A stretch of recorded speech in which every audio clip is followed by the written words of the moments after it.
Hello and welcome to the live stream. Today we're going to be talking all about Ecamm Live, and this is something that, funnily enough, I haven't really talked about much on my channel of late. I did start off making a whole load of videos all about Ecamm.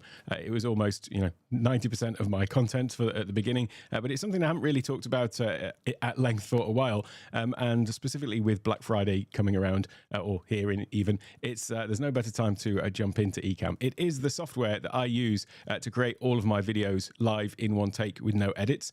Incidentally, if you're new to the channel, that's why it's called that, Take One Tech, because I do make all of my videos in one take with no edits, as you can probably tell watching some of them by my little slip-ups and somewhat bumbling nature in the videos. But it has really enabled me to create all that content. So when I started my channel 2.5 years ago, whatever it was now, I set myself the target of making 100 videos in 100 days, and I had limited time to do that each day, and so it was really a test bed for me to practice this process of making videos in one take. And honestly, without Ecamm, I would simply just not have had the time and not have all of the content that I've got up on my channel. So I can certainly say that without Ecamm, my channel certainly would not be as it is today. But out of my channel grew an entire business in itself.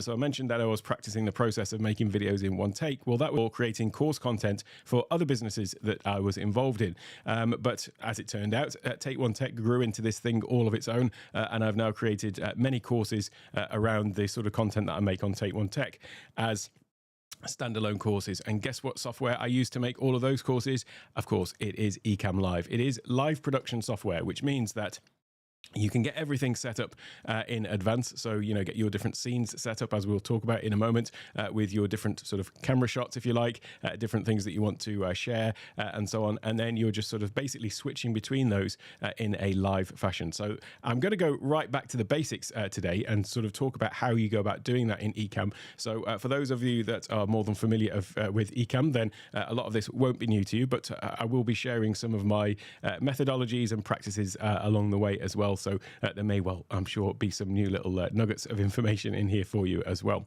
The other thing that came out of using Ecamm, though, was realizing that Ecamm's got this great little thing called a virtual camera, which means that all of the sort of live production that you can do within Ecamm, you can then just channel that into any other meeting platform like Zoom, Teams, and so on. And it really just allows you to bring that high production quality into your Zoom meetings and team meetings. And that's really where the focus of, all that I've been doing with Take One Tech is, teaching people how to level up their online presence in their content, but also in their meetings, their webinars, and so on. And it is just literally been a game changer for me. It has changed what I'm doing in my life, and it has just changed the whole direction of things. So I've got to just say a big thank you to Ecamm and the development team behind it, the massive development team of Ken and Glenn, the twins, and obviously all of the other Ecamm support stuff as well, because it, as I say, has been a real enabler for me and sort of removed some of the barriers that I was putting in my own way previously with perfectionism, trying to get that perfect take of videos and so on. There was something really liberating about Ecamm when I discovered it that enabled me to just sort of create the content that I wanted to create, and then bringing that into meetings to be able to just have the tech get out of the way so that I can get on with just delivering whatever value it is that I'm trying to deliver in courses, meetings, webinars, and so on. So with all of that said, I should probably immediately say right off the bat that it is Black Friday weekend, Cyber Weekend, and Ecamm do have a special offer on Ecamm at the moment, which is 40% off their annual plans using the code CYBER23. I'll talk about that a little bit later as well. But if you've missed the Cyber Weekend, don't worry, you can get 15% off all of the plans all of the time on Ecamm simply by using the offer code TAKEONETECH, and I'll talk about that a little bit later on as well. But to begin with, though, let's start with taking a look at Ecamm, shall we? And what can happen when people first come into Ecamm is it may be a little bit overwhelming when you see, lots of things on the screen. So let's take a look at what that actually looks like. So here I'm using a feature of Ecamm called Live Demo Mode, which is intended to just basically show everything that is going on in Ecamm at the moment. Now I've got a few different things open on my screen here. So what I intend to do is actually sort of slim this all down so that we're not starting with all of these different things open, but rather we'll just sort of build this up as we go along. So all of these different windows around here you've got, let me just move that one out of the way, that's just a Finder window. All of these different things over here though are what they call utility windows. And these are things that you can show or hide depending on what you want to see. So let's just get rid of all of those. In fact, we'll get rid of all of those except this one just up on the left-hand side here.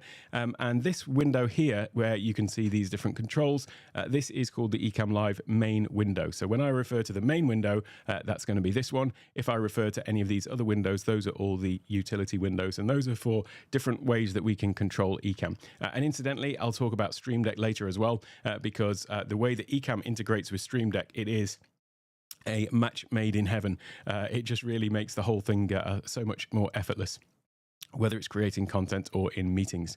But first of all, we'll talk about this concept of scenes. The scenes that you have in Ecamm are, you could think of them as, scenes of a play at the theatre or something like that, where you've got these different views, or in a movie or whatever, that are the different views of you that you want on screen. So maybe I want to have this view here, this scene here, which is me, obviously face on. If I press a button on my Stream Deck momentarily, I can switch over to this one.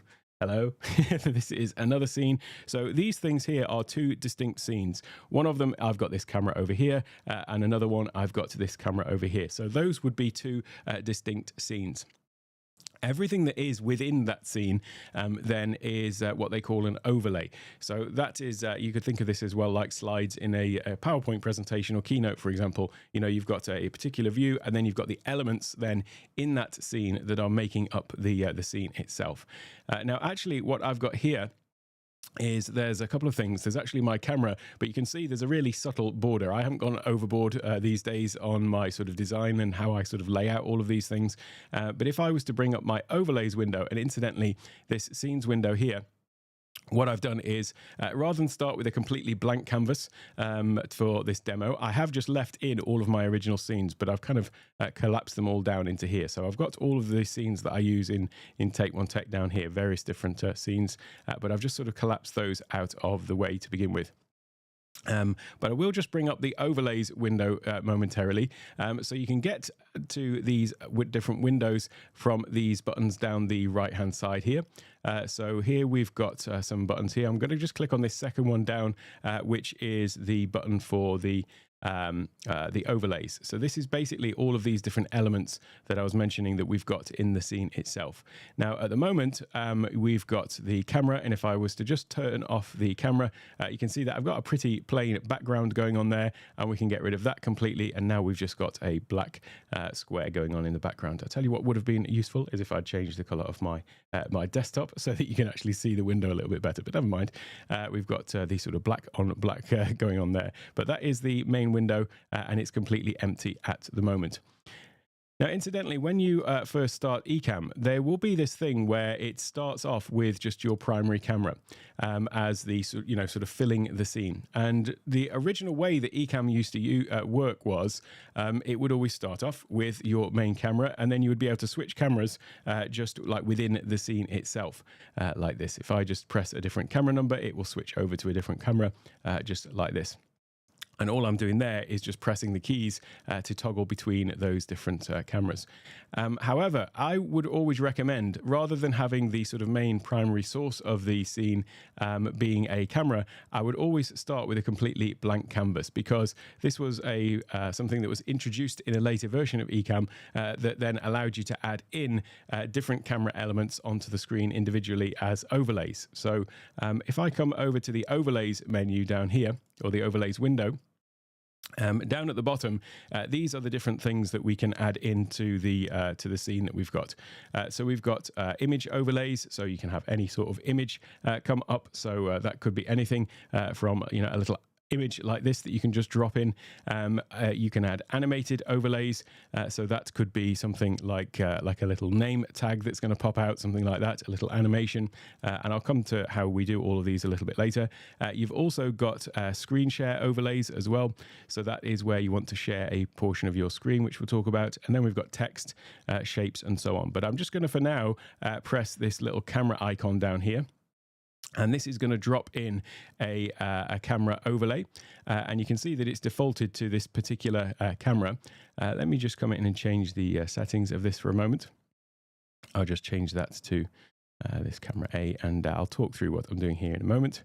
Let's get that to here. So usually what happens is when you drop in a camera, the default camera is going to come up, and it will usually default to this sort of 16:9 aspect ratio as well.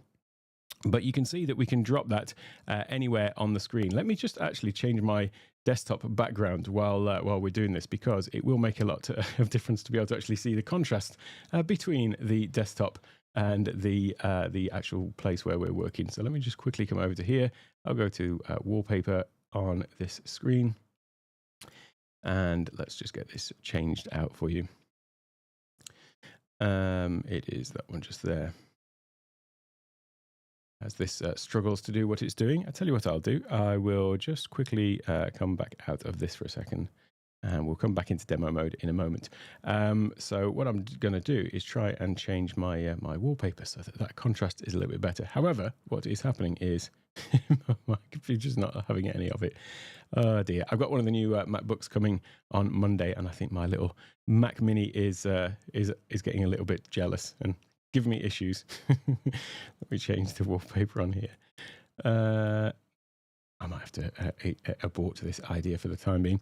Let me come back to this this demo then. Fun and games. I'll wait for that to come up itself. Let's let's just move swiftly on. What I'll do is I'll just sort of show you how you can basically adjust these different camera positions. So it's simply drag and drop. I'm moving this thing around on the screen. Just get my Pro Mouse back open. Everything's seeming to have some little issues today. Don't do that. Wait a second. Come back here. There we go. Yep, so I can position the camera anywhere on screen. You'll notice that there are those little lines that appear on the screen as well, showing me that that is now sort of centered on the horizontal and vertical axis. There are also some sort of bounding box things that come on as well. So you can see that blue line that's around the outside. And now I can sort of drag this, and it would align to that box, and it would show me when that is lined up. So we've got sort of a bit of a border on the back. You can change the camera that you're using. So if I click on this little pencil icon over here, and my Pro Mouse is still not coming up. Pro Mouse is the application I use to to demonstrate things on screen. Let me just try and see if I can fix these multitude of slight issues that are going on. All right, I think I might have got to the bottom of my my display issues. Let's do this. There we go. That's a little bit bright actually, but never mind. One of the benefits of Ecamm is that you can do all of this sort of stuff on the fly, as you can see, in terms of creating scenes. But there we go. So now you can see the outline of the box that we're working in. That might be a little bit bright, but you can still see what's going on in Ecamm a little bit better, I hope. Let me just come back over here. So we can click into here, and we can choose the particular camera. So I've got multiple different cameras attached. So if I was to click in here, it would be this camera. I've got another camera attached here, which is my sort of top-down camera. But for the time being, let's go back and put that as this one. So we can position our camera. You can position multiple cameras though. So if I come in here and I click on the little pencil icon, I can also change the size of this. So we've got that currently in wide format, 16:9, but you can change 4:3, square, circle, squircle, tall format if you want. So I could position that on the screen just like this. And then I could also hold down the Option key to duplicate it, and then I could just come over here, select the little pencil icon, and maybe we could make that one to be the top-down camera. Why not? And how about if I come into here, change the shape of it, and this time I'm going to select Custom, which is you can make it basically any aspect ratio you want, and then just like that, I've got a scene set up with me on one side and the content that I want to talk about, my top-down camera or whatever, on the other side. You can also adjust the positioning. You know, you might think that it looks a little bit, I'm a little bit too small in that window over on the left-hand side. So I'm going to click on the little pencil icon here, to see which camera I'm on. So I'm on the Camlink 4K, but then what I can do is I can actually go in and edit the camera settings. So over on the right hand side, you'll see that there's this little sort of magic wand button. These buttons down the side open up various different of these utility panels that I was talking about. So this one is one of the other ones that I had open previously. This is the camera effects window here. And if I click on the zoom and pan feature, then I can basically just zoom in on my camera to get that to the size that I want it on the screen. And then also I can grab the little image down here. You'll see that the area that I'm sort of zoomed in on in the little window over on the right hand side here is sort of grayed out, or rather lighter in the area that I'm zooming in on. So I can just zoom in a little bit more just like that and get that exactly where I want it on the screen. So it's really easy to just sort of build out scenes. And now we might have this scene.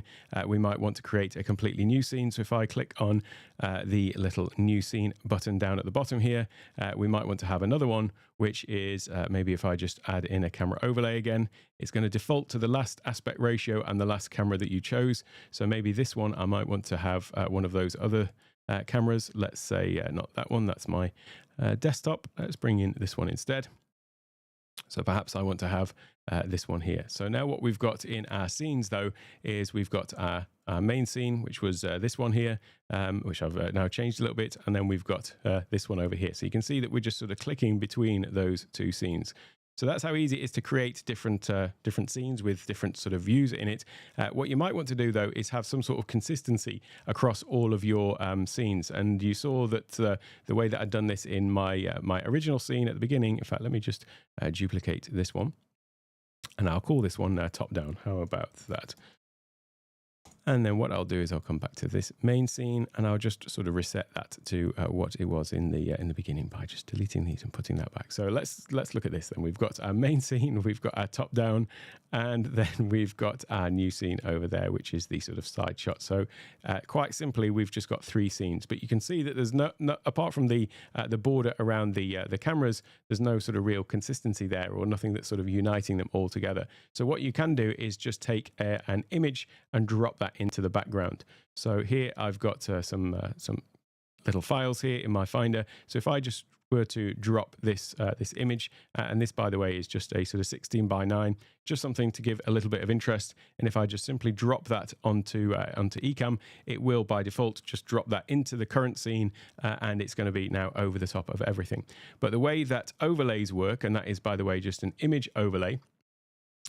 The way that you can organize your overlays, if you look in this right hand corner here, is we've got the overlay here that I've just dropped in, which is, I can rename that. Let me just call this background, like that. Then you can just simply drag these down further down the list. So this is basically just acting as layers. So if I drag that down into the bottom, then it would be now underneath the camera. So you can see how that works. However, if I go back to my other scene, it's not there, is it? Because it was only dropped into that particular current scene. So this is a way to introduce the fact that in the overlays window here, there are three different places where overlays can appear. Either they're going to be in the show in all scenes, this place just up at the top here, or they're going to be further down in the show in current scene, which is where this background image is at the moment. And so that's only going to apply to the current scene. Show in all scenes will be at the top. Anything that is higher up in this list, down at the bottom right here, bottom left, anything that's higher up in there is going to be sort of higher up in the layer stack, so it's going to be visible. So show in all scenes basically means it's going to be over the top of all of your different scenes. Showing current scene is meaning that it's going to be in the current scene that you're currently in, of course.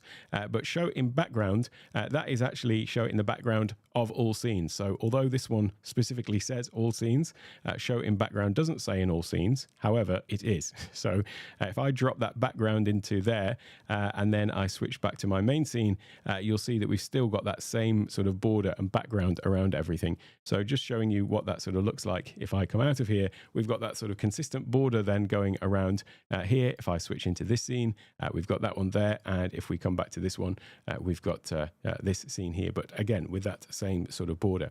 Now, you might think that that is a little bit of a boring border and we could do something a little bit more interesting. Well, obviously you can drop, I say obviously, you can drop any image in there, so you could make it as colorful as you want, but you can also drop videos in there as well. So if I come over to my scene here, or the overlays, if I just remove my camera momentarily, that's the pretty plain, as I say, you might argue, background that we've got there, but I could hide that and I could bring up just an animation, something like this. So this is just a looping movie file from Adobe stock. And now if I was to reactivate that camera, then you could see the effect of this. If I stop sharing my screen for a second, is that we've got this this sort of background going on. And like I say, because it is showing in the background of all scenes, then as I sort of click between these scenes, we've got this similar sort of consistent look across all of them. So really, it's very quick to sort of build out these things. And part of the reason why I'm doing this is because this live stream today, incidentally, is because this was something that I went through with a coaching client just the other day, of talking about, who was completely new to Ecamm, and talking about how sort of quick and easy it is actually, once you've got your sort of style and your idea of, you know, your company branding or whatever, to actually build out these scenes. And whilst I do have, you know, quite a large list of scenes now, if I open up all of these, and, you know, there's a danger of looking at something like this and thinking like, oh, do you really need, you know, that many? Or rather, you know, when you're just getting into it, feeling like, oh, there's potentially a lot of work. But actually, for most things, there are relatively few scenes that you might need. And so your Ecamm might very well, specifically from a business point of view, if you're creating course content, or if you are, you know, using this to go into your online meetings, then really you might well just have, you know, a couple of basic scenes, one with your main camera, maybe another one with a second camera angle if you're going to be, you know, demonstrating stuff. Maybe another one with, you know, a camera angle like this. The other thing that you might want to do, though, is you might want to do a screen share. So that would be another sort of very common thing for people to do. So let's look at that example, and then we'll talk about how to basically integrate this with Stream Deck as well. So the first thing then is, if I come to this top-down shot, maybe you might want to say, well, let's make another version of this particular scene, but let's use a screen share instead of this second camera angle. So in the scenes window, there is a button at the bottom to add a new scene, but there's also this one to duplicate, and that's just going to create a copy of the current scene. So if we want to use this as a starting point, then I could come over to here, rename this as screen share like that. And then what I'm going to do is I'm actually going to come and add in a screen share overlay. So down in the overlays window at the bottom, there is actually, let me just try this one more time to actually load up ProMouse, because it seems like it's not liking this at all for ProMouse to be open. I'm not quite sure why that's not loading up. Anyway, it would just help with the little demo, so you'd be able to see where my mouse pointer was. But having duplicated that and called it screen share, I'm going to come down to the little icons at the bottom of the overlays window and add in a screen share overlay. And now you can see we've got this extra box on the screen here. Now, the default that it's going to do is it's going to share your primary desktop. So what this is doing now is this is sharing one of my other desktops, rather than the one that I'm demoing at the moment. But you can also come in here and you could we could certainly just share the entire desktop if we wanted to, something like that. And let's just hide that other camera. So we could certainly do something like that if you wanted to share your whole desktop. Normally, though, you're probably going to want to share something specific. So there are a couple of ways that you can do that. The first one that is a very obvious and natural built-in way is where it says show here, primary desktop, it will show you all of the different applications that you've got open. So if I was to click on Stream Deck, for example, then it would show me one of the Stream Deck windows. And it's because I've got my little pedals open. Let me just bring up a different one. There we go. So if I wanted to show the Stream Deck app, for example, then now I can show you that in this way. By just simply selecting the app. You may want to share your Safari, whatever it is. So if I come over to here, here we're sharing a Safari window. Now, obviously, you can see here that it is sort of not really the right shape for the window. So there are a couple of things you could do here. First of all, click in the little pencil, click in click in the shape, I should say, and we could change that to custom. And then I could adjust the shape of this window here so that it does actually fit the window itself, or fit the application itself, just like that. And now, just like that, we've got a screen share. One of the things about that, though, is you have then got a dedicated scene specific to that particular window itself, to that particular application. The way that I prefer to work with screen shares is, rather than have an individual scene tied to Safari. So in this case, you know, if we were to do it this way, you would have to name this scene probably Screen Share Safari, maybe set up another one, Screen Share Stream Deck, or whatever the other applications you wanted to demonstrate were. The way that I prefer to work with screen shares, though, is if I just reset this for a minute. I'm going to set this back to the primary desktop, and I'm also going to change the shape back to the regular shape, like this. The way that I work with screen shares is, even if I want to share Safari, in this case, what I'm going to do is I'm going to actually just crop into that particular area of the screen. Holding down the Option key when you're hovering over the edge of the window allows you to crop in like this. So you can see that I'm holding down the Option key, and that is allowing me to crop into a specific area of the screen, and then you can still resize that whole thing. And we might want to crop out the toolbar, for example, at the top, or the tab bar, something like that. So now you can see that we've got our scene set up, and we've got Safari nicely framed in the window. Maybe I might want to change the size of me in here a little bit. And we've got Safari framed in the window, just like that. Maybe make that a little bit smaller if we want to get it all nice and neat and lined up. Something like that. And there we go. So we've got a little screen share scene set up now. The benefit of doing this, though, is although at the moment we are sharing Safari, if I was to just move the Safari window out of the way, you can see it disappears off the screen, but I could just as easily now be sharing my Stream Deck app in there. So we've only got one scene here, which is screen share, but we can share whatever we want as long as we put it into that particular place on the screen. Now, actually, the way that I have my screens set up, if I come back to this one, the way that I have my scenes set up in Ecamm, or my screen set up, if I just switch over to this other view for a second, here is my teleprompter. That's where I'm looking at my Ecamm output. I'm doing the demonstration down here on this monitor at the moment.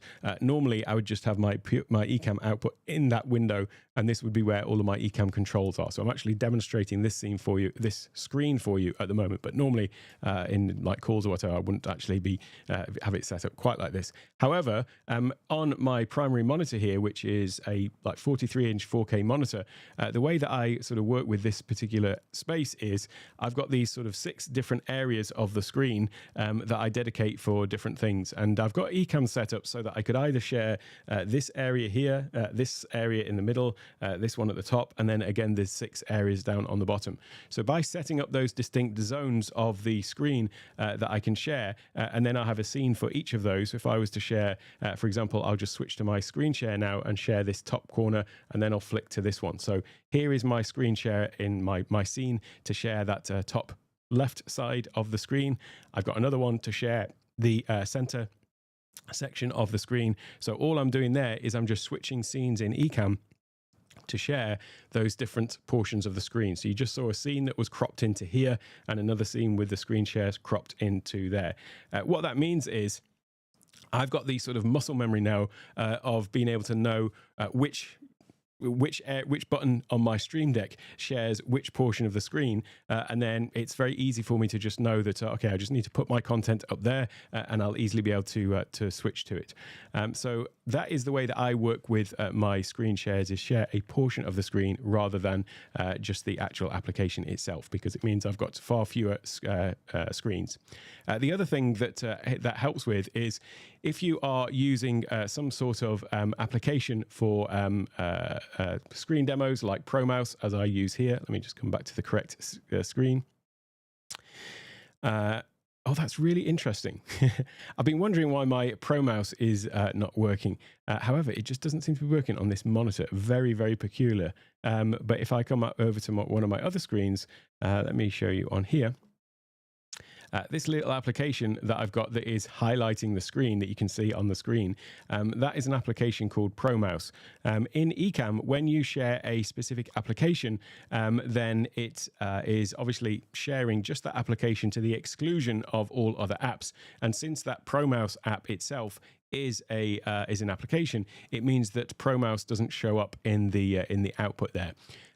So that's another reason to share your entire desktop, because then it will share any application that is within that space. So what I mean by that is just like over here, we've got this scene where I'm sharing Stream Deck. I could equally, be showing part of my Safari in there, and also you can see ProMouse is showing up on the screen as well. So that's another reason to share the desktop, is because it means that you can see everything that is going on there, including your ProMouse or any other application that you're using like that for screen demos. Just coming back to those scenes that we set up though, if I go back over here and I'll come to this screen share, one other thing to notice when you are doing anything with screen sharing, if I flick to my screen sharing screen, my content is actually over on this side of me. It's over to the right hand side of me on this monitor. What you want to make sure that is when you are looking at the content that you're sharing.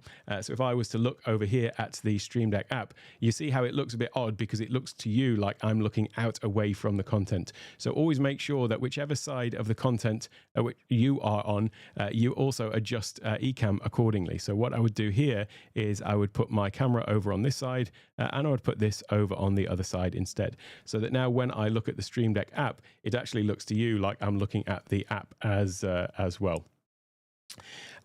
So there is that's just one little thing about setting up screen shares. What I'll show you now quickly is the Stream Deck though, and how we can easily sort of switch these things. So if I just come over to my Stream Deck application, and what I'm going to do is show you how to sort of set this up in really sort of simplistic terms. If I come over to Stream Deck, the Stream Deck itself, just to cover this if you are not familiar, I've got several of them on my desk, but Stream Deck is basically just a kind of really high-tech keyboard in effect. All of these different buttons on here can be programmed, and then it simply connects to your computer over USB, and so it is effectively a really advanced keyboard. But what you can do is program these keys to control things like Ecamm. I first got my Stream Deck specifically for use with Ecamm. It was only when I got it that I realized that it is the sort of ultimate productivity tool, because you can use it for so much more than that. But for Ecamm, it is, as I say, really a match made in heaven, because the way that this works is these buttons over here directly relate in the Stream Deck app to the buttons that you've got on your physical device. So you can drop on different actions to do different things. Now, Ecamm has got this really great plugin that basically means you can control pretty much anything that you do in Ecamm, you can control with Stream Deck. So at a very basic level though, let's just set up some simple scene switching.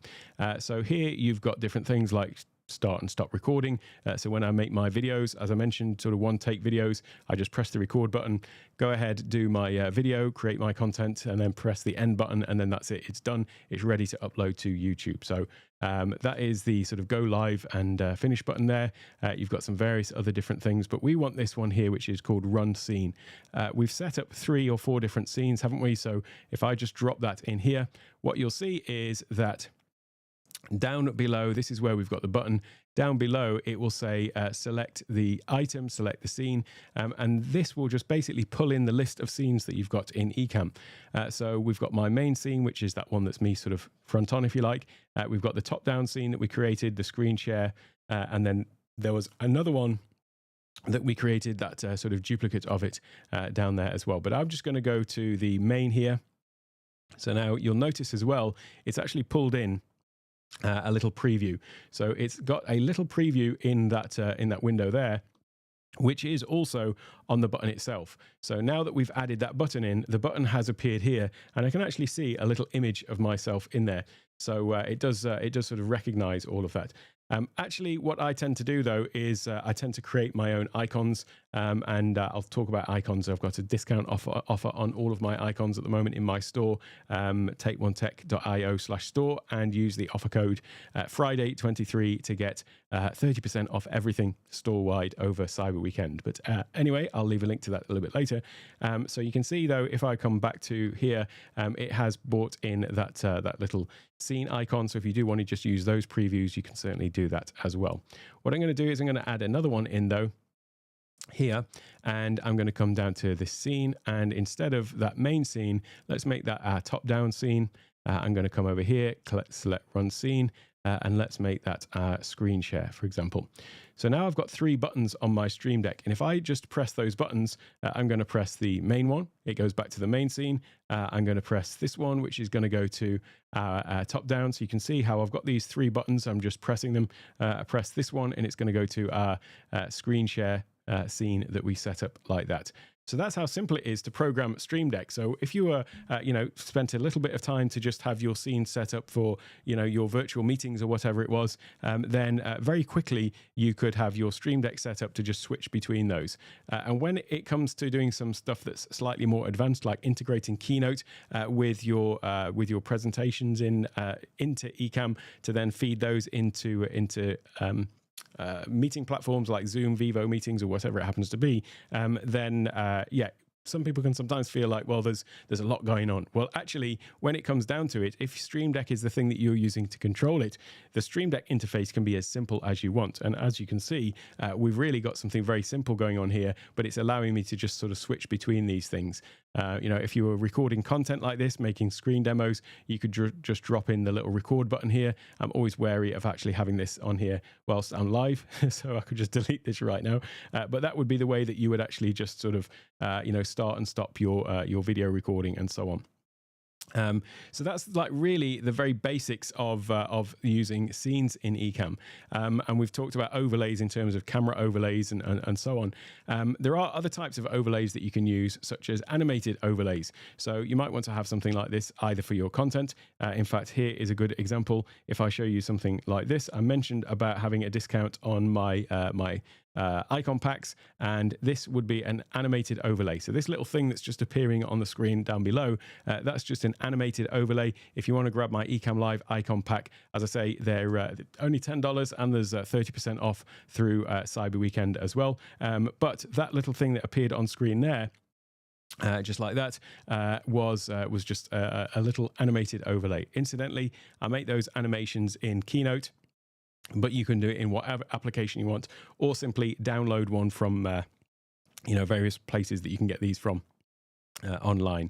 Another one that you might want to use is something like this, like a little name tag that pops out. So maybe in your meetings or at the beginning of your videos, whatever it is, having something like that appears on screen. So that's just an animated overlay. So let's take a quick look at how to add those in. So if I come back over to my screen here, I've got my little Finder window, and this one that we've just seen is just this little pop out here. So this little animation, that's the one that you've just seen on the screen. And if I wanted to add that into Ecamm, I could simply drag that file and I could drop it into my overlays window wherever I wanted it. So let's say I'll just drop it right at the top there. And you can see what's happened. It's brought that overlay in. Now, obviously, that's a little bit big, but although it is sort of an animation that's running, what I can do is still just resize that however I want. So I could position that wherever I want it on the screen, get it the right size, move it around like that. One thing to note about animations is we've got a few extra controls here. You'll notice that there's this playhead. I've kind of paused it at the moment, but there is this playhead that's running here. You've got some options here of what to do. So first of all, autoplay means that when you sort of show and hide this overlay, it's going to automatically play when you come into this scene. You've also got some options here for where to start, either start from the beginning, start from last location, and then also what happens when it finishes. So when the video finishes, do you want it to just stay on the screen? Do you want it to hide the overlay, or this one here, hide and stay hidden? So that's actually the one that I use. I want it to be that when I activate this overlay, so if I just hide it for a second, and I'll show it again now, when it comes on the screen like this, I want it to be that when it's finished, it is sort of hidden in the overlays window. And what I mean by that is if you look in the overlays here, we've got all these different things, and I'll just sort of collapse this down. But the way that I was sort of showing and hiding things earlier is you'll notice that there are these little eye icons just over here next to every overlay, and I can sort of hide my camera, show my camera. I can hide this movie and show this movie. So I want it to be that when this movie finishes, this little animation, that it is going to actually just hide it completely off the screen as well. And then it will just be completely hidden. Now, coming back to the Stream Deck then, what we can do with this is if I just go back over to my Stream Deck, in the same way that we've got this thing to activate scenes here. So we've got these 3 buttons for scenes. What we've also got is we've also got show and hide overlay and play animation. So I'm going to click on this one, play animation, and I'm just going to select the name pop out, which is what I've called that one. And now when I press that button on my Stream Deck here, there we go. It's just played that animation for me. So that's how we would sort of activate that. Another thing that you might want to do then is just sort of show an image on the screen, for example. So an example of that would be if I come over here, we can just drop in any image that we want into the scene. And I've got one of these set up, which happens to be, if you want to learn all about how to use this kind of tech and to level up in your online meetings, I've got a free workshop coming up. And so I can just press a button on my Stream Deck that's going to show an image on the screen. So all I'm doing is I'm pressing a button on my Stream Deck, which is showing and hiding this image. And this is a good segue to tell you about the Meeting Tech Mastery Workshop, which is where I'll be talking for 5 days. It's a 90-minute every day of all about how to level up your on-screen presence in your meetings. So we'll have day 1 where we're talking about audio and lighting and video. Video and lighting, I should say, on day 1. Day 2 is all about audio. Day 3 is about presentations and how to create sort of immersive presentations. This whole workshop, I should say, is also in conjunction with Vivo Meetings. And so day 4 is all about the Vivo Meetings platform. If you are a current Zoom user or looking for a Zoom alternative, Vivo Meetings offers a great solution. And it's got a number of different features that really do set it apart for some of the stuff that we want to do when we're using Ecamm Live Virtual Camera into Zoom. So one of the issues that people have is sometimes there's Zoom resolution issues. Well, Vivo Meetings just allows you to select your exact resolution that you want, whether you want 720, 1080, also 1080 recordings. There's lots of great stuff in here, AI notes and all these kind of things. So day 4 will all be about Vivo Meetings platform itself. And then finally, day 5, we'll be talking about live production techniques and bringing those into your meetings, whatever platform you're on. So it is for everyone. It's not just for Vivo Meetings users. It's certainly going to apply, the days of the workshop are going to apply to any platform. So yeah, you can get your free access to that by clicking the link in the chat or in the description as well. As I say, it's a totally free workshop. Replays will be available, and if you sign up as well, there will be downloads to accompany each day as well. There's also a bonus session the following Monday. So this is basically Monday the 11th to Friday the 15th.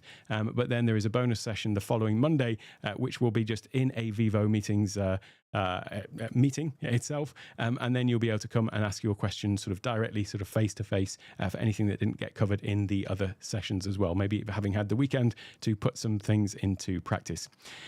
But all of that was to show as well that this little overlay here was just simply an image overlay. And you can basically add whatever you want as an image overlay.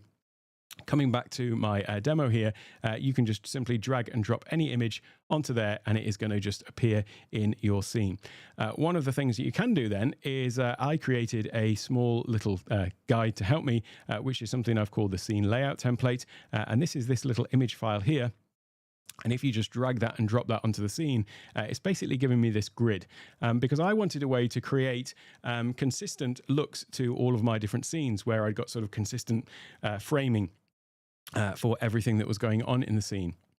And what this scene layout template allows me to do is if I was to create a completely new scene here for a second, like this.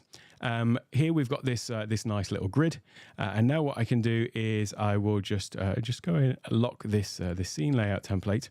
But now in this new scene that I've got, let's say that I want to add in a camera overlay, but we want to put this maybe over here. I want to change which camera that is as well, so I'll change that to be my main camera, like this, and I'll change the aspect ratio of it as well. So I'll change the shape to just custom.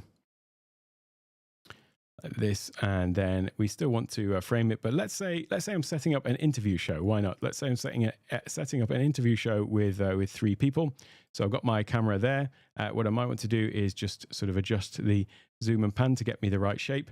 But then I can hold down the Option key and I can drag. And because I'm using these lines here that I've got in this scene layout template, then I've got this this consistent look here. So incidentally, Ecamm as well, you can use, I've mentioned interview mode. This is one of the pro features. If you want to be able to bring in guests into your show, either to your live stream, or maybe you want to do a virtual conference, bring guests into here and then have them go into your Zoom meeting as you know, a sort of panel discussion, or maybe you're recording a multi-person podcast, the Creators Podcast, which I do with my fellow creators and my fellow Ps. That's all done with Ecamm, so we can have multiple people on the screen at the same time. And just as we've selected different cameras, if I go into here, I've got camera A, camera B, camera C, and so on. But that can also be your different guests. So guest 1 to 10, you can have multiple different guests in here. So I could, if I'd got the interview mode running, I could have this as guest 1 and guest 2 and so on. Let's just change it to one of my other cameras for the time being. That's perhaps not the best one to choose. Let me try this one. There we go. That's a little bit better. Just to give you an idea that there is this sort of difference between these cameras. But what I've done though is, because I'm sticking to my little grid pattern here, it makes it really easy for me to create multiple scenes. So how about I want a scene with just me and that second guest? Well, now if I was to duplicate the scene like this, what I could do is that I could just hide this guest, move this camera over here, and I'm using these guides here to put my cameras in the correct position, but we are still keeping this same sort of consistent distance between them. So the way that I set up this grid was the sort of bold white lines here are basically the quarter mark, the half mark, and so on, and the red lines are the sort of thirds, but then I've sort of built in these gaps between them, so I'm always leaving in that slight gap between the things there. And if I was to come and just swap out my background, let's put that little animated background again, just to see how that looks. We've now got 2 scenes there with me and 1 guest, me and 2 guests, and I've left space down at the bottom to have some graphics, maybe the chat or whatever. You can sort of add those things in just down there. The other thing that you might want to do is maybe you might want to have another scene that's maybe you and a guest and a screen share. So why don't we do that? If I just duplicate this and let's put myself up here in this corner, and you can see that I'm still sticking to the lines. I'm just realizing with this really colorful background, it's it's probably a little bit difficult to see. So let me just switch that back. There we go. And we'll put this over here. And the point is, again, just using these guides, I can easily get things lined up with each other and with the guides like that. And then we might want to have a screen share over this side. So let me just go ahead and do that. Let's say I want to share this portion of my window again, and I'm going to just crop into what is actually my Safari window like that. And then we can just make that bigger on the screen.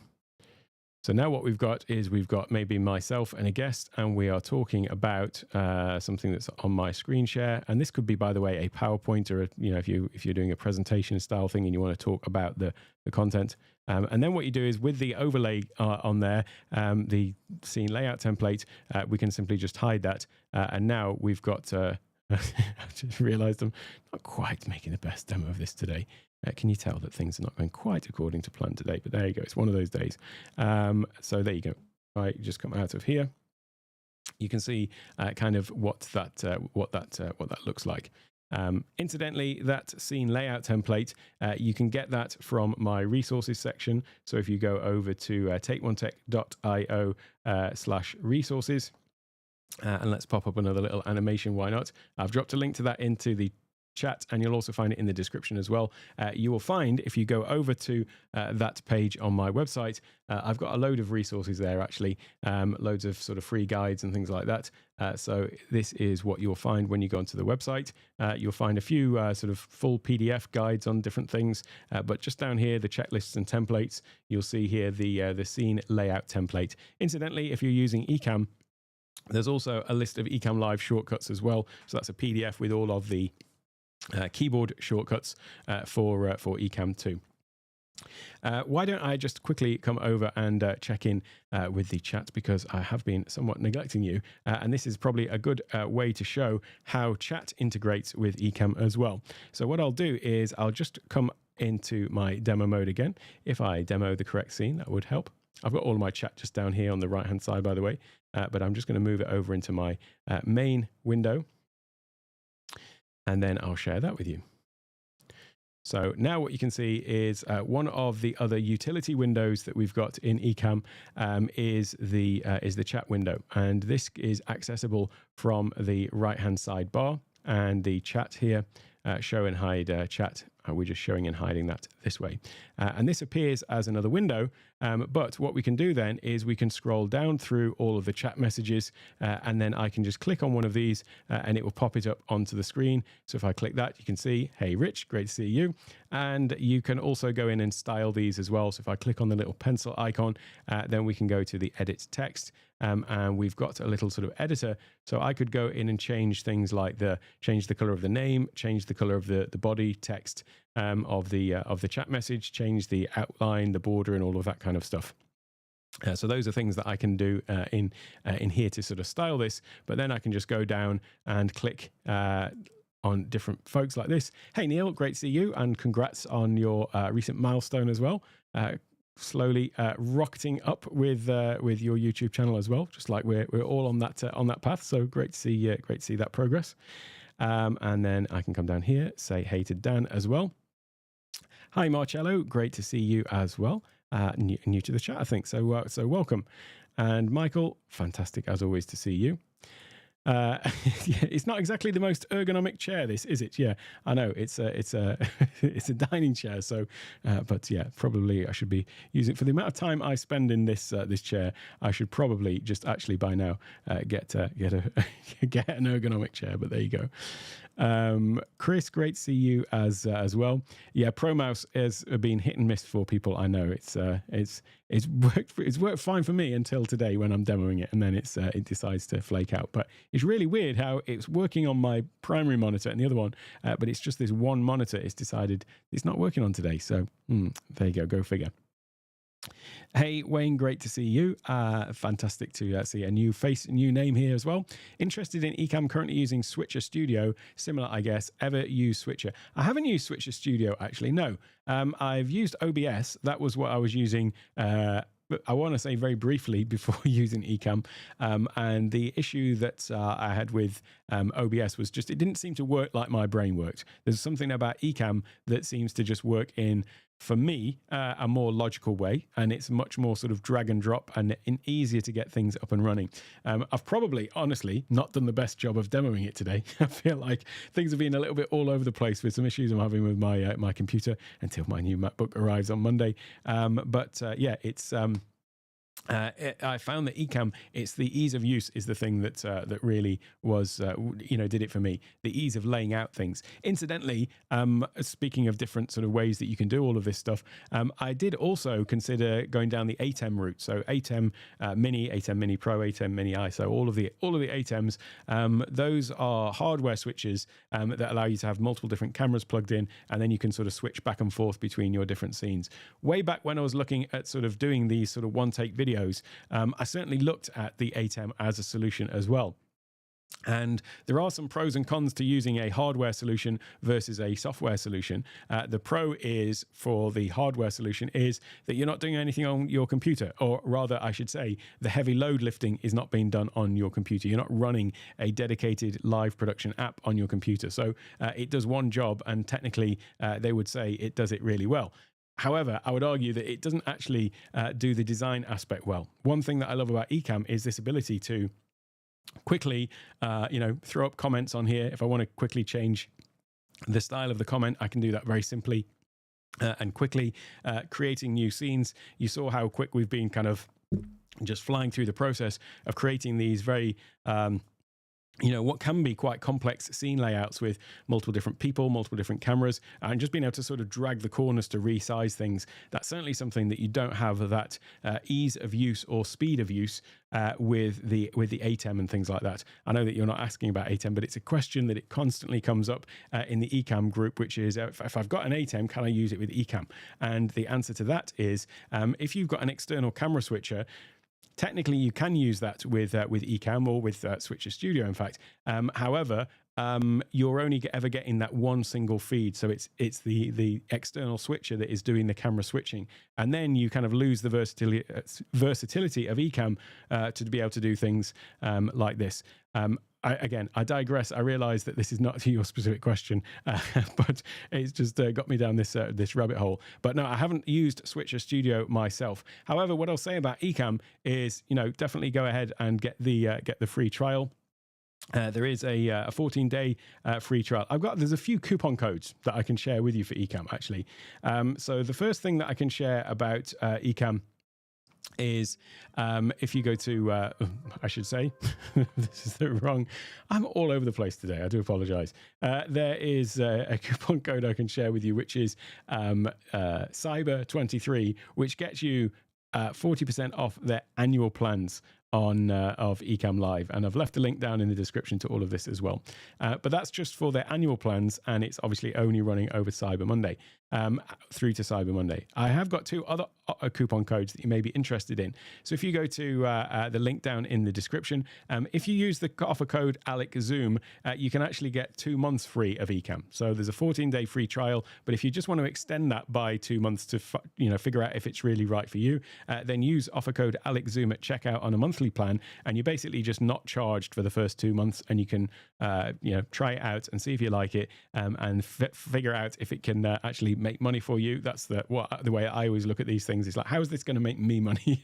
And so if you get that sort of extended trial using AlecZoom as the offer code, then you've got basically 2.5 months to get it to work for you and to really put it through its paces. However, if you are already sold on Ecamm, then I've got another offer code, which is Take One Tech, and you can use that one to get 15% off for the lifetime of your subscription, and that applies to the annual plan, the monthly plan, whether you're on the Pro license or the standard license.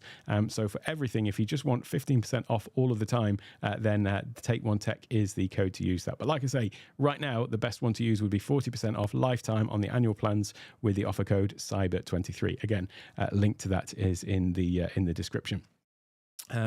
As I say, it has completely transformed the way that I do things. And one of the things that it has allowed me to do is create course content. And there is my other little segue, which is if you want to learn how to really master Ecamm Live, then you can go to ecammlivemasterclass.com.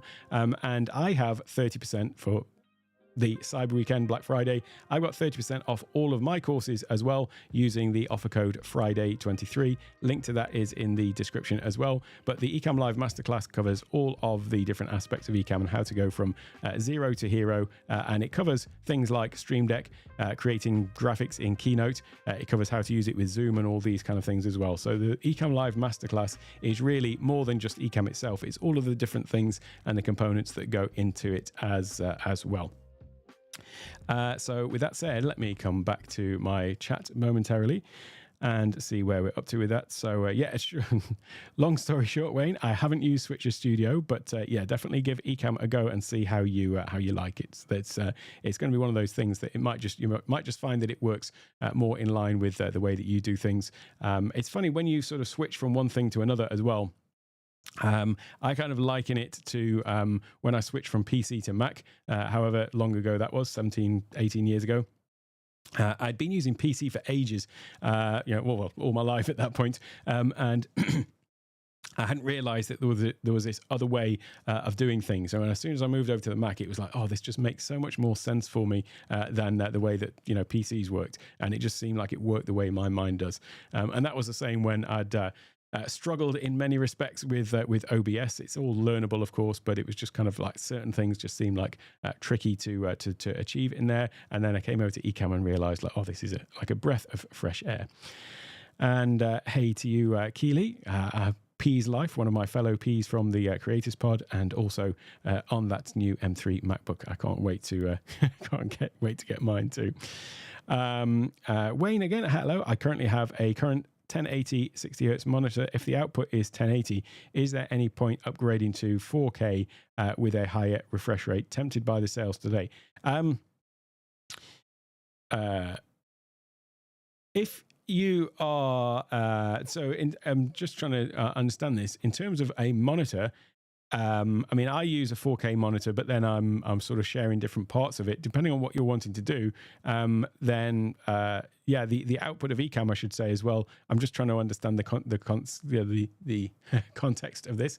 I'm streaming at 1080, but Ecamm can stream at 4K. So if you were sharing something 4K on your screen, then you could share that. The monitor that I'm sharing on right here, I have that set to 1080, incidentally, although it's a 4K monitor. I have it set to 1080 so that it doesn't look too blown up on the, or too small, I should say, on the screen share. But this one's a 4K monitor. I'm just not quite sure I understand the thing here. 4Ks obviously look better from a usage point of view, but on the other hand, you know, if this one is a 4K monitor and this one's a 4K monitor, obviously the pixel density of this, even when it's at 1080, is still a higher pixel density for my eyes than this one over here, because this is, you know, less than a sort of quarter of the size. So and it's the same with my teleprompter monitor. So I have my output from Ecamm, or when I'm on a Zoom call, I'll have, you know, the other guests are in here, so that I'm looking through the teleprompter.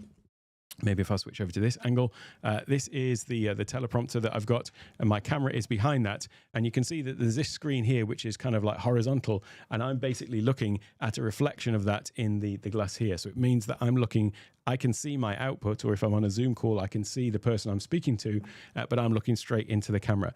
This monitor here can technically go up to 4K, but this one is even smaller than this. So actually, I have this monitor set at a resolution of 720, just so that when I'm looking at it, you know, relatively, it still looks as higher pixel density as, you know, my other primary monitor. It's just that, you know, it's smaller, but it means that all of the interface elements on the screen are bigger. All of that waffling is to say that, yeah, it all depends really whether to go with a, you know, upgrade to a 4K monitor or not. It depends on the sort of size of it and what you're looking to do with it, really. So yeah, that's I've not really given you a great answer there, but there you go. Yeah, Jeremy, she's on the M3 already, and we're MacBook twins, because we ordered the identical one. So yeah, hashtag Keely was right. I copied Keely. So that was intended to be a little introduction to Ecamm, and not really at all covering all of the different things that you can do with Ecamm, because there is really so much. I mean, what I didn't cover there was things like the ability to add in, you know, shape overlays if you want to create shapes or graphics on the screen.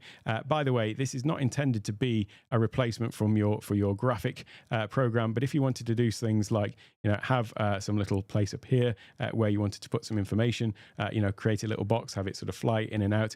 You could do some rudimentary things like that. If you're going to do any kind of real presentation work, though, I always still use Keynote, and then there's a way that you can bring that in basically as a screen share. So you just bring in your Keynote content.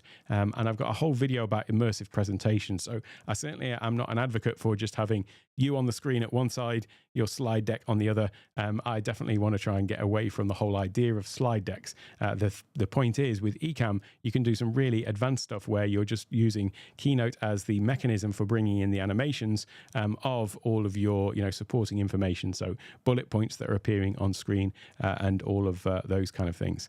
Another thing that I didn't even touch on today in this short, brief sort of beginner's introduction to Ecamm is I didn't touch on the whole sort of audio thing as well. So I will just mention that quickly, which is these other things that you've got down the right-hand side here. We've got this concept of a camera switcher. So this is the camera switcher window. Here is where I can just see all of my different cameras that are connected. So that's this little window here. And that is where, you know, if I want to have another camera in this scene, I could just simply drag and drop it. If I wanted to drag this camera in, I could drag and drop that one in there, resize it, and so on.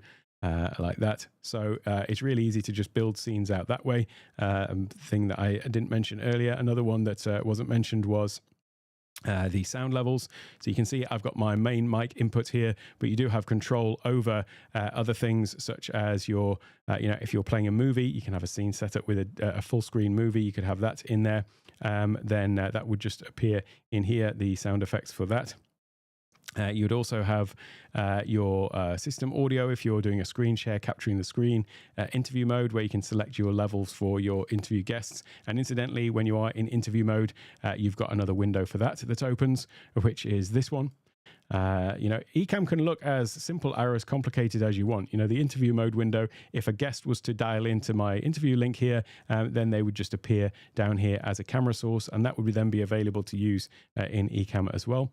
But then there is also this one here, which is the audio library. So you can have in your different audio down here, and then you can just click on play. It's just going to play the music. That should just sort of play through. You can see that it's appearing here in sound effects. And in exactly the same way with Stream Deck that we triggered scenes and overlays, you can also trigger your music as well. So that one is playing, but I could also assign that to a Stream Deck button to play it or stop it. You can also have the music associated with scenes. So maybe if I go to this scene, and then if I wanted my music to play, I could just drag and drop that on there. And now when I go to the main scene, there's no music, but when I go to that scene, that music just starts playing. So there's really so many options and so many ways that you can use Ecamm, and it's just really down to your imagination and how you decide to use it. I won't go through all the settings, but we've got a settings section here. I do cover this in the Ecamm Live Masterclass. All of the different things that you've got from the general settings, stream settings, recording, and all of that, various different things that you can do in there.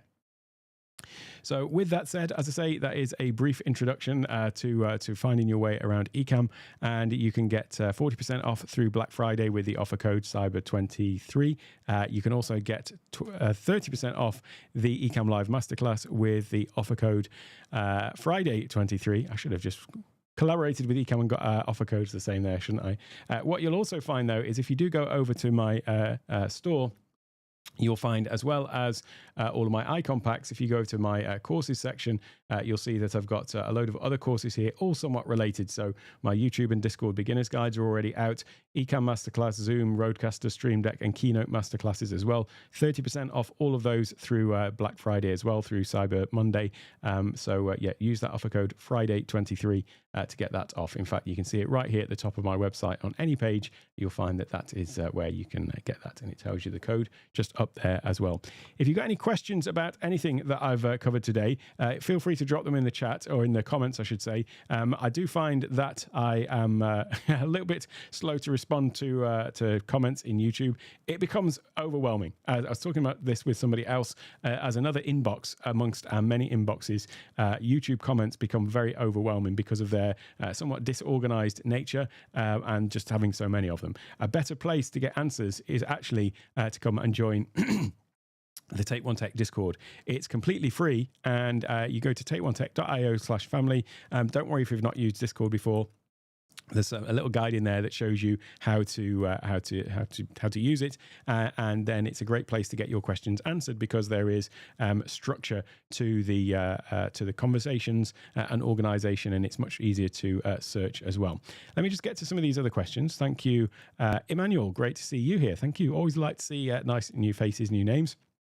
Why is it that Ecamm does not allow people to just buy the software outright? Sometimes people just can't pay monthly or yearly, and then you lose access to your moneymaker. Makes no sense to me. Yeah, and I get it. I mean, there's lots of software these days that has gone to a subscription model.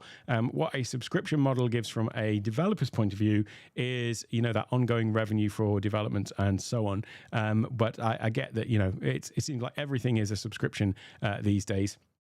Incidentally, all of my courses are standalone, but I've also got my Take One Tech Academy, which is a subscription. And when I decided to shift to a subscription model, I still left the sort of the standalone things available as well.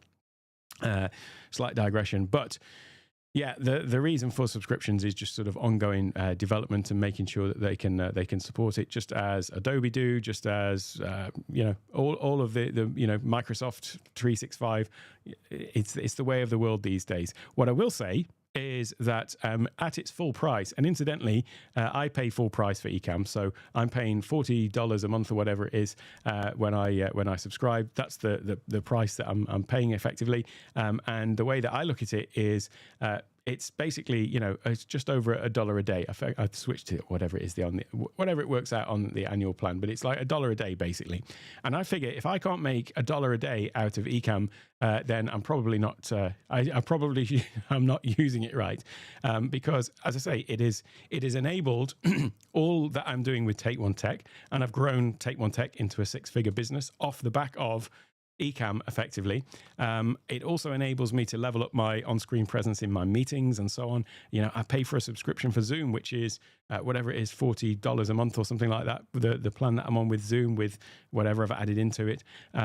So when I look at it like that as a tool for my business, it just still makes total sense to me. I do get the frustration with everything's a subscription, but the look at the time cost of your time involved. For me, it removed the need for editing. The reason why I started my channel, I mentioned right at the beginning, was to practice the process of making videos in one take. Well, that came after months of struggle with myself and my own perfectionism, trying to make videos in one take, trying to make videos in multiple takes and edit them. And I was taking... to be honest, I'm embarrassed to say how long it would take me to make a 30-minute video. It would be like I would labor for a week to get a 30-minute video out, because I'd be trying to make constant edits, constantly retaking an embarrassing number of takes, actually trying to feel that I was getting this mythical perfect take in my head. Then I'd take it into the editing software. I wasn't a great editor. It wasn't something that came naturally to me. Hadn't spent the time to learn that process. And so it would take me forever to make a 30-minute video. My first 100 days on YouTube, I was making a video every day for my YouTube channel. My videos are kind of generally, this is a longer live stream, but generally my recorded content is, about 20 to 30, 20 to 40 minutes long. And I would just basically had a 2-hour window every morning where I'd get up, I'd decide what I was going to do. I'd record my video. The video was done. I'd make the thumbnail, upload it to YouTube, do any YouTube management that I needed to do in that time as well. And so basically 2 hours every day, I was building and growing a YouTube channel with just that amount of time. So when I looked at it with that, through that lens, suddenly $1 a day for Ecamm seemed like a no-brainer, because it was actually saving me hours and hours and hours, and I really value my time. So that's my little my perspective on that. I get it that not everyone's the same, and mounting subscriptions are a thing, and I'm constantly looking to trim back some of my subscriptions as well. But the one that is never going away for me is definitely Ecamm. There's other things that I can save there. So hello, Frederick. Great to see you as well. Is it possible to show the full chat window in a live stream? It is actually, yeah. Now, what you can do, but I'll just say this right now, you want to be careful about doing that. So what I'll do is if I come over here, in here, what I can do is I've got your message up there, and we've obviously got the chat window just down here as well. If I was to just hide your message there, but then I go to screen share, and I add a screen share overlay, but now I click the little pencil icon, and then instead of the primary display, I can go to Ecamm, and I can choose any one of the Ecamm windows. So I can actually choose the comments and reactions. So now you can see that we've got the chat window like that. And I could crop that in, or in fact, maybe we might want to make the chat window bigger. Let's move it on my screen like that. And then what I can do is I could crop into that just like this. Obviously, it's got a weird green color because of my desktop background that I selected. And then I could put that up there like this. And then if I just come out of my demo mode, you can see the effect. We've got all of the chat window. I mentioned that you want to be careful about doing that, and I'll tell you the reason why. You are now suddenly, you've just given this portal to the internet, to YouTube, for anybody who wants to comment anything in your chat. Now, there was a case, actually, someone using, and I say someone using, it was the StreamYard's own account. So StreamYard is an online streaming platform. Ecamm is an app for the Mac, and so it's all done on the Mac. StreamYard, Restream, things like that, they run in the browser, and those are other streaming platforms, and there's a whole different sort of use case for those as well. But their own YouTube channel was taken down because, temporarily albeit, but it was taken down because they had the live chat coming up on the screen. And then, anything that anybody types is then on your screen in your YouTube. Now, what happened with them was there was nothing in the actual chat itself, but somebody had used a pornographic image as their avatar. And so what that meant was that, when their thing was coming up on screen, there was a pornographic image came up on screen, and it was flagged by YouTube's algorithm and automatically, blocked their channel. And they had to go through some steps to go and recover that. And obviously, StreamYard are probably well connected at YouTube and managed to do that. But the point is, anybody could say anything in your chat, and it would just come up on your screen. So with that said, yes, you can share the live chat, but just always be wary about doing that. And I should say, speak of the devil, Mr. Paul Duncan, if you want to block any of your any potential spam that's coming through. I mean, I don't get spam comments in my YouTube chat so much, but Paul Duncan created a blocked words list that you can upload into YouTube Studio that will basically block out any of these comments that people might be posting that could be offensive. It can be really distracted just when you are on a live stream. If you see a comment come in that is spam or whatever, and you've got to go to if you don't have a moderator that's there on hand doing it yourself, that you've got to go through and physically just block some comments. It can be distracting. So, but aside from that, you just don't want pornographic links and stuff like that dropped into the chat in any case. Paul created this downloadable link, and if, Paul, you've got your little link to drop in, you can go and grab this list of words, and you basically just copy and paste it into YouTube Studio. There's instructions with it as well, but you just drop this list in, and then it's going to sort of block all of these words. I sort of giggled a little bit when I first started mentioning this, because I remember at the time when Paul was talking about, you need to go in and do this to prevent it. And there's me thinking about, well, what words might I want to block, and going through this list of offensive words. And I got to about 10, I'm probably not very broad-minded. I got to about like 10 of, words that I thought, well, definitely that one that I wouldn't want coming up on my stream. Well, this list that Paul has created is like, I think it's over 3,000. And when I got this list, because it's just a text file, and basically it's just a list of all these words that you wouldn't want to have the time to go through to do yourself, and you just drop it into your YouTube blocked words list. But as I was going through them, I was thinking, I don't even know what that is. It was an eye-opening experience in itself. But anyway, yeah, definitely go and thanks for dropping that in. mrmoderator.me/blocked words. Highly recommend grabbing that from his download and then dropping it into your YouTube studio to stop these sort of things coming up in the comments. Glad that helped with the sharing the overlays, Frederick. Hi, Ryan. Great to see you. I do love seeing new names, new faces in here. Do you think it's important to niche down? I see you offer live streaming services, but then do lots of other things. What has been your experiences? The idea of having a niche is obviously important. My niche itself, it might seem from my channel that it is quite broad if I'm covering, Ecamm stuff and Rodecaster stuff and Stream Deck and meetings and all these sort of things.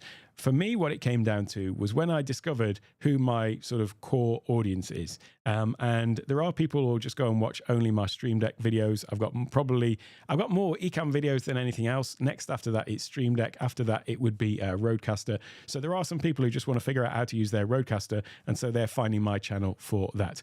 What I found over the evolution of my my channel was that actually the people who are going ahead and booking consultations calls with me, little segue there, if you would like to help with anything that I talk about on this channel, go ahead and book a call, takeonetech.io/consultation. There is paid calls on there, but there's also free discovery calls as well, where we can have a chat and see if I'm the right person to help you.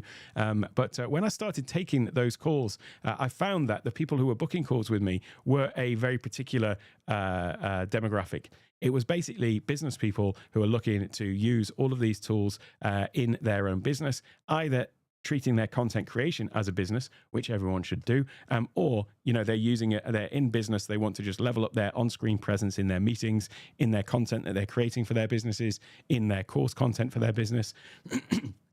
And those are the people, as I say, who are booking calls with me. So I realized that actually my sort of core demographic are those people. Those are the people who sign up to the Take One Tech Academy, which gives you access to all my courses, but we have weekly Q&As, monthly workshops, all of that sort of stuff, lots more sort of guided course content, guided learning methods as well in there as well. So when I discovered and realized actually who my core audience was, which is kind of people like me. I mean, that's why I got into this, was to look at how I could use these tools and technology to grow my business, or to, you know, use as tools in my business. So when I kind of had that realization, which should have come a lot sooner, you could argue, but when I had that realization, then that is when I, you know, that is how I decide what the content that is on my channel, and, you know, how I decide what to put on my channel. So, you know, there was, I think, you know, a couple of months ago, I did a thing that was more about kind of sales funnels. And you could think, well, that's not really related to Rodecaster, but it is related to my core audience. Now, what I can also say is that my Stream Deck content, although I've got more Ecamm content than Stream Deck, my Stream Deck content is consistently, you know, in the top 10, in the top 20 of all of my videos. The stuff that I do about you know, using Kajabi to create courses is not featuring in those, because you could argue, well, that's not my, you know, the majority of subscribers aren't necessarily interested in that. I'm personally not chasing subscribers. If I were to chase subscribers, what I would do would be, I would just do purely Stream Deck stuff, because that's the stuff that I actually get the most resonates most. It's the thing I get most views on. It's the thing that's most searched. It's not like a Mac app like Ecamm, so I'm already cutting out, you know, all the PC people. I'm you know, making courses. Most people who are using Stream Deck and so on are not making courses. So, you know, there are probably some people who get maybe turned off by that. So all of this is a long way to say that I have got my niche of people that I'm serving. And the way that I see it is that's who this channel is for. Now, all of the people who come and find my Stream Deck things, I'm so pleased that people find the Stream Deck videos useful, and they'll come in and watch those and say, this was great. I don't mind if they're not watching my Kajabi stuff or my other stuff, because I'm still serving my sort of core audience, and that's the way that I look at this. I sort of had a switch in my mentality with YouTube, where when I started it, as I said, it was a test bed for me to practice making videos in one take. And everything that I was doing around Take One Tech was intended to lead people into YouTube. So my website was all about the YouTube channel. You know, if ever I posted on other platforms, it was come and check me out on YouTube. I had this pivot where I suddenly said, right, well, actually, Take One Tech is a business in itself. I'm growing Take One Tech as a business. It's a training and consulting company, and YouTube I'm using as just one inbound marketing platform to bring people into that business. Now, I'm giving free value. I'd never sort of hide anything away on the channel and say, oh, if you want to learn everything, you've got to pay. I don't do that. But I do treat YouTube as an inbound marketing tool for my core demographic. So yeah.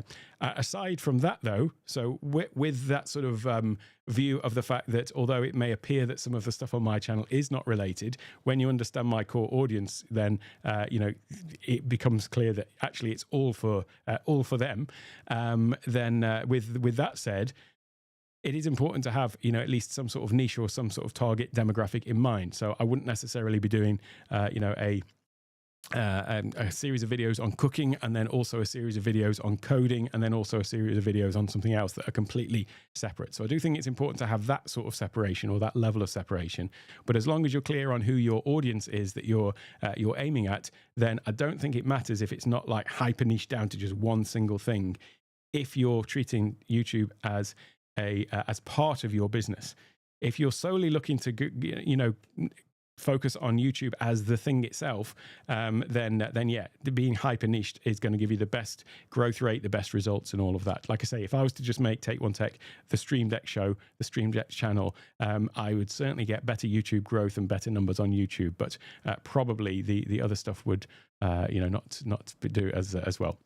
Again, and I always do these long rambling answers, but I hope that answers the question. So there we go. Keely's just mentioning, in terms of putting comments up on screen, trust me, Rich, you have heard the 10 words in our creators pod. Let's have a little look at this. Can a guest connect via phone, use an external microphone to improve their sound? In interview mode, they can connect using a phone. So interview mode works. I guess that's what we're talking about.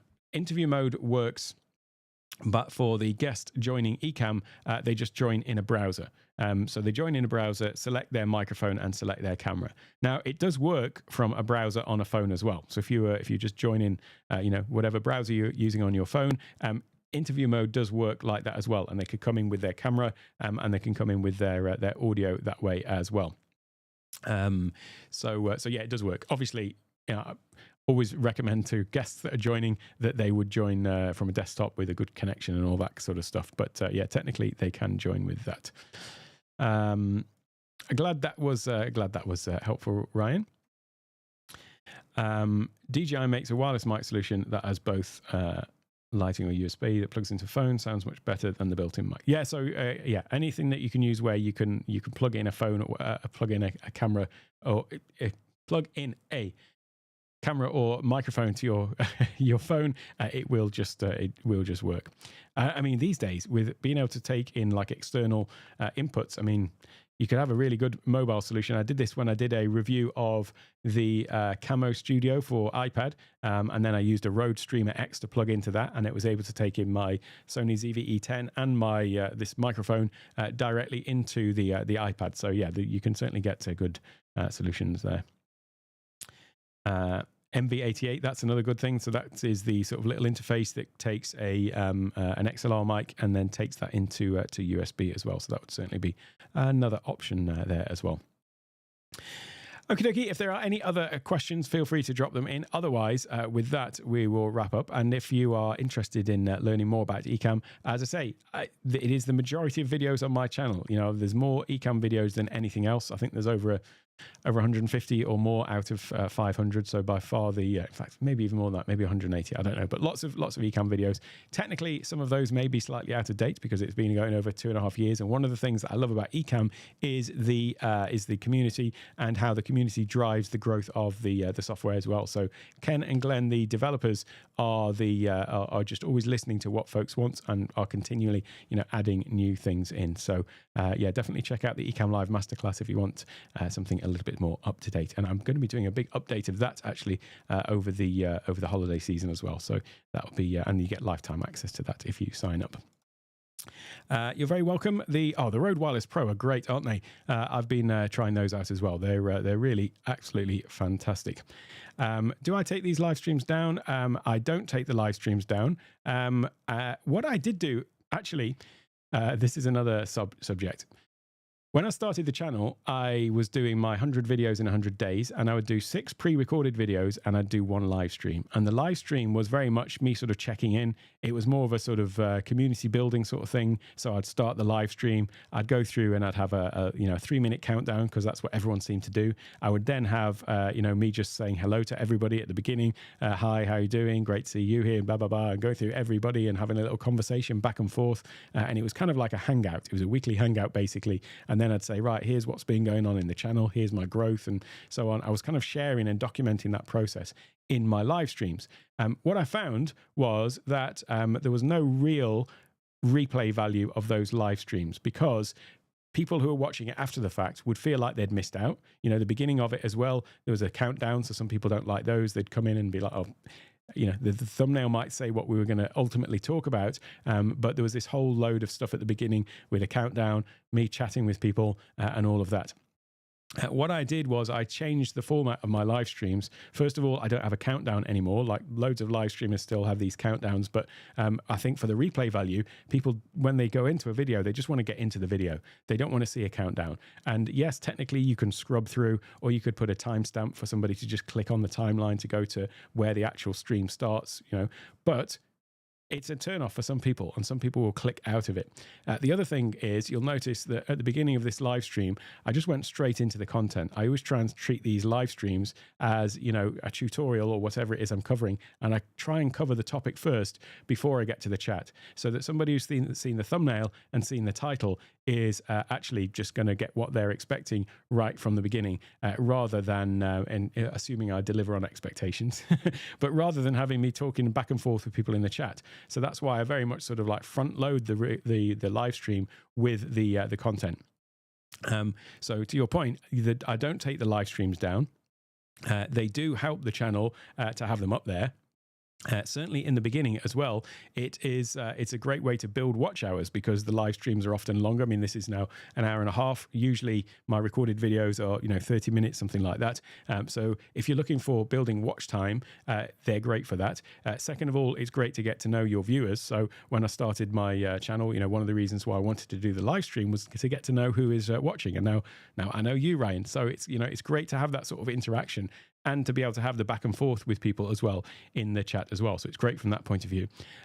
If you want to sort of take down the, chop off the comments or chop off the thing at the beginning, then technically you do lose the chat replay. So let's say you've got like a long introduction or a countdown or something. You can go into YouTube Studio after and just delete that particular part. You can do a rudimentary editing in YouTube Studio of like chopping out sections. So you could go and remove that after the fact. However, you will lose the live chat. I don't know how valuable that is. In any case, people talk about, you lose the live chat if you do any editing. I don't know how many people do actually go back and watch these videos, the live streams, and also want to go and watch what people were saying in the live chat. So whether that's important or not, I don't know. But as I say, I just go straight into it. What I can tell you, though, is that I went from having my live streams are things that were very much just something that people would look at the time, and they didn't really have much replay value. Now I can say that my live streams have a much better replay value. People will see the thumbnail, they'll click in it, and they'll watch it. And in fact, some of my best performing videos are replays of live streams. And like now, I don't know how many people we've got watching, only like 15 people at the moment watching live. But some of my live streams have got, 40,000 views on the replays. Whereas before, basically the life of the live stream was, as it was happening, the week afterwards, and then it would kind of just drop off, and I never got any replays. Whereas now, as I say, the live streams are just similar to the pre-recorded videos. I still think people prefer, when they're searching YouTube, if they're not, a subscriber or whatever, not looking for the live stream, I still think people favor recorded videos. I think there's something psychologically that when you see on YouTube a list of videos in your feed, and one of them says, recorded, or one of them just is a recorded video, and the other one says streamed 8 months ago, I think there's this little psychological thing that happens where we think, it's out of date, even though the recorded video may actually be longer, but because it doesn't specifically tell you in the feed, when it was recorded, you don't have that sort of association. So I think people do prefer pre-recorded videos. I mentioned that I was doing, 6 recorded videos a week and 1 live stream when I started. I looked at my stats this year. This year, I've only done 11 recorded videos. So 1 a month, but I've been doing my weekly live stream, and the channel's still been getting the growth. So again, another one of my long waffly answers. Live streams definitely help, but I treat them as if they are pre-recorded videos in many respects, albeit, one take videos. Paul's just mentioning lose the watch time, and that's the other thing. Yeah, if you were to actually just take the video down, then the watch time and views you'd got would not then count towards the thing. So definitely leave them up there. You mentioned the Rode Wireless Pro. You can put a microphone and headphone in the receiver. Is there a solution to have headphones for the other 2 people using the transmitters? So there isn't actually, no, not built into it at least. No, you would need some other bit of you'd need some other bit of hardware to actually enable that. So yeah, and even the thing you mentioned there about having the microphone and microphone and headphones in the receiver, actually it would need to be a headset. So if you were using something like this with the microphone boom, which is somewhere in here, if you were using something like this, you could have that plugged into the thing, so you've got the mic and the headphones. But yeah, the actual transmitters themselves don't have that dual compatibility. And then if you were to have some other solution where you were feeding it into that and then transmitting the audio back to the guests, then there would be potentially sort of latency issues. So yeah, for that, it's not going to necessarily work too well for that. So let's have a look. Keely, keeping my live chat replay after. Yeah, you see, it does depend on the type of thing. I mean, Keely has got a really strong community that I'm sure do want to go back and look back at all the replays as well. So that in certain cases, you just definitely would not want to lose the live stream or indeed the chat. I say, as Keely's just said, she's thinking about starting trimming off the beginning. So there we go. We'll see. Hey, Emily, great to see you here, and thank you very much. The supercharged coach, I like that. I like the lightning bolt in your name there. Fantastic. Okie dokie. Well, I will wrap it up here. If there are any other questions, though, do go ahead and check out the Discord as well. If you have not joined that already, it is free to join. takeonetech.io/family. We've got a whole channel in there on Ecamm. So any issues you're having with that or any of this other associated tech, feel free to go and drop your questions in there. Thanks for hanging out for those that have joined in the chat. For those in the replay, what I'll do is I'll leave a link to some of my other Ecamm videos over here on the right hand side. Thanks once again to all of my channel members and of course Academy members. I really appreciate all of your support and inspiration for all of my other content. Have a great day. I'll see you all next time.